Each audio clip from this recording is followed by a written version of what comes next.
하나님의 정의가 은혜다. 하나님께서 정의를 베푸신다 이거죠. 어떤 정의일까요?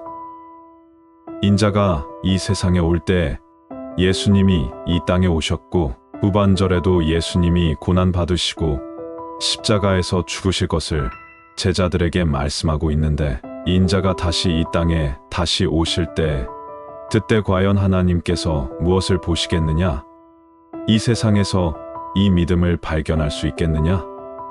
이 말씀을 하시는 겁니다. 이 과부처럼 밤낮으로 재판관을 찾아가서 간청을 하겠느냐? 이러한 사람이 있겠느냐? 그 말씀을 하는 겁니다. 그러면 이제 이런 생각이 들기도 합니다. 그러면 모든 것을 다 뗐으면 되나? 밤낮으로 뗐으면 되나? 하나님이 모든 것을 다 들어주시나? 그리고 조금 전에 말씀한 것처럼 그것이 하나님의 정의이고 이것으로 모든 것을 다 해결할 수 있나? 이런 질문을 하면 솔직히 좀 주춤합니다. 우리가 우리 자신이 원하는 그 기도의 제목들이 있잖아요. 뭐 아주 간절한 것도 있고 좀 덜한 것도 있는데 어쨌든 하나님 앞에 간절히 기도했습니다. 그런데 어떤 거는 아직까지 응답이 안 이루어졌어요. 하나님이 응답을 안 해주셨어요. 하나님이 그 일을 이루어주지 않았습니다. 우리의 인생을 뒤돌아보면 그런 일들이 있습니다. 결코 없다 그러면 거짓말이죠. 그리고 원론적인 이야기인데 기독교의 신앙이라고 하는 것은 인간의 노력으로 이루어지는 그런 종교가 아니거든요. 자력 종교가 아닙니다. 우리가 말하는 은혜의 종교라고 합니다. 그럴 때 우리가 기도하는 모든 것들이 다 이루어지냐? 현실적으로 그렇지 않다는 것입니다. 그럼 어떻게 이 상황을 이해해야 합니까? 하나님께서 주신 모든 것들이 선하기에 그것을 믿음으로 받으면 그것이 하나님의 선한 것이 되고 우리에게 유익함이 된다 라고 하는 것입니다. 그러니까 은혜의 종교라는 겁니다. 하나님께서 우리에게 부여해 주신 그 은혜라는 것입니다. 그것을 우리가 깨닫고 누리는 것이 중요합니다. 그게 기독교 신앙의 본질임에도 불구하고 예수님께서 기도와 희망을 잃지 말아야 할 것에 대해서는 말씀하시는 것입니다. 끊임없이 밤낮으로 과부가 불의한 재판관에게 간청했던 것처럼 귀찮아질 정도로 괴로움을 당할 정도로 그렇게 간청해야 한다. 그러한 믿음으로 기도하고 희망을 잃지 말아야 한다는 것입니다. 포기하지 않으니 기도하는 것입니다. 포기하지 않으니까 희망이 있는 것입니다. 아니, 희망을 잃지 않는 거라 이해할 수 있습니다. 이것이 하나님의 관점에서 정의입니다. 물론 나의 입장에서 기도가 이루어지지 않았다는 항변은 가능하겠습니다. 내가 하나님을 믿었는데 이게 뭐야?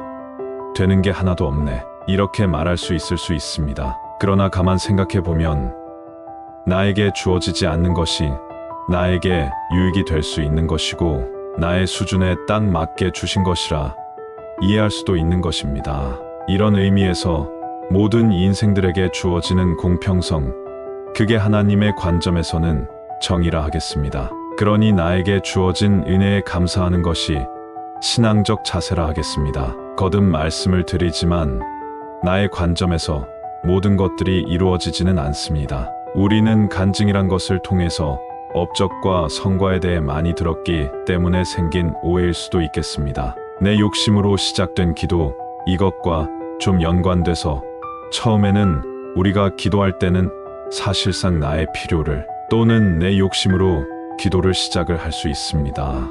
기도라는 게 가만히 다 따져보면 다 내 욕심 채우는 거이기도 하잖아요. 그런데 그렇게 욕심으로 시작된 기도가 하나님과 깊은 영적인 관계를 갖고 지속적으로 끊임없이 믿음으로 기도하면 어떻게 되냐면 내가 잘못된 기도를 하고 있구나 하는 것을 깨닫게 되는 겁니다. 놀랍지 않습니까? 그래서 그 기도의 제목이 처음에는 내 욕심이었지만 그 기도가 변하여 감사와 기쁨의 기도가 됩니다. 또 소망이 생겨서 하나님과 깊은 관계를 맺는 그러한 기도가 될 수도 있다는 것입니다. 궁극적으로 그렇게 되어야 되는 기도가 맞는 겁니다. 그럼 뭐 예를 들면 부모님이 자녀들에게 선물을 줬어요. 그러면 그 선물이 너무 기쁘고 좋죠. 근데 처음에는 선물만 갖고 놀겠죠. 그런데 이 애가 선물에만 집착해서 정작 중요한 부모의 마음을 몰라주면 서운해집니다.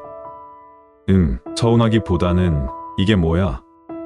그런 생각이 들게 되는 것과 유사합니다. 그러니까 우리가 끊임없이 기도하면서 하나님의 뜻을 헤아리는 것이 중요합니다. 그 뜻의 기쁨으로, 감사로 은혜의 삶임을 깨닫고 누리면서 살아가는 것이 중요하다는 겁니다. 그게 어떻게 보면 가장 성숙한 신자의 삶인 것입니다. 바리새인의 기도. 두 번째로는 기도하는 현실적인 두 사람의 비유가 있습니다. 한 사람은 바리새인이었고 한 사람은 세리였습니다. 이 두 사람이 성전에 올라갔습니다. 바리새파 사람들은 서서 기도했다고 그랬습니다. 그러면서 뭐라고 기도했냐면, 하나님, 저는 다른 사람과 다릅니다. 나는 사기치거나 간음도 행하지 않는 의로운 사람입니다. 저 옆에 있는 세리와 같이 그렇게 부정하게 살지도 않았습니다. 그러면서 감사의 기도를 드렸답니다. 저는 일주일에 2번씩 금식을 합니다. 11조도 철저히 합니다.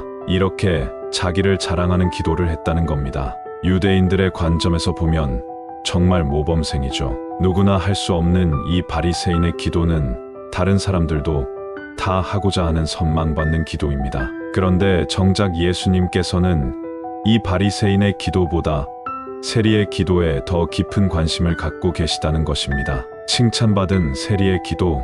18장 13절의 세리의 기도입니다. 세리는 멀리 서서 감히 눈을 들어 하늘을 보지 못하고 다만 가슴을 치며 말하기를, 하나님, 이 죄인을 불쌍히 여겨 주십시오. 그렇게 기도했다는 겁니다. 그러니까 이 세리는 자기 자신이 하나님 앞에 나아갈 수 없는 존재인 걸 알았습니다. 그럼에도 관습에 따라서 성전에 올라가서 기도를 하는 겁니다. 정말 기도하고 싶지 않은 사람인 겁니다. 바리새인들처럼 그렇게 모범적인 삶을 살아가는 것도 아니고 앞으로도 그럴 기미가 전혀 안 보이는 것이니 말입니다. 왜? 세리니까 그렇습니다. 세리는 세금을 걷습니다. 정해진 세금은 로마에 상납해야 합니다. 그러니 로마 사람들한테 쪼입니다. 한편 나머지 세율은 자율적으로 걷어서 유대인들에게 세금을 걷습니다. 그러니 유대인들도 세리를 비난하는 겁니다. 모든 사람들이 나쁜 놈이라고 여기는 그 세리였습니다. 유대인의 피를 빨아먹는다는 조롱을 받는 직업이 세리입니다. 이 세리도 그걸 알고 있습니다. 그러니 이 세리가 성전에 올라와서 무슨 기도를 하겠습니까? 자랑할 게 아무것도 없는 것입니다. 오로지 자기 자신의 비참함만이 있는 겁니다. 그러니까 하나님께만 향하는 그 자세를 가지고 오로지 하나님의 긍휼만을 바라보는 그 간절함의 기도, 그 하나만 있는 것입니다. 뭐라고 기도했다고요? 가슴을 치며 이 죄인을 불쌍히 여겨 주십시오. 이렇게 기도를 했다는 겁니다. 그러니까 예수님이 뭐라 그랬냐면, 자기를 높이는 사람은 낮아지고 자기를 낮추는 사람은 높아질 것이다. 이렇게 말씀을 하시면서 세리의 기도를 결국은 칭찬하신 것입니다. 인천 송도역 남인천 농협 앞 배짜마 카페에서 이종화였습니다.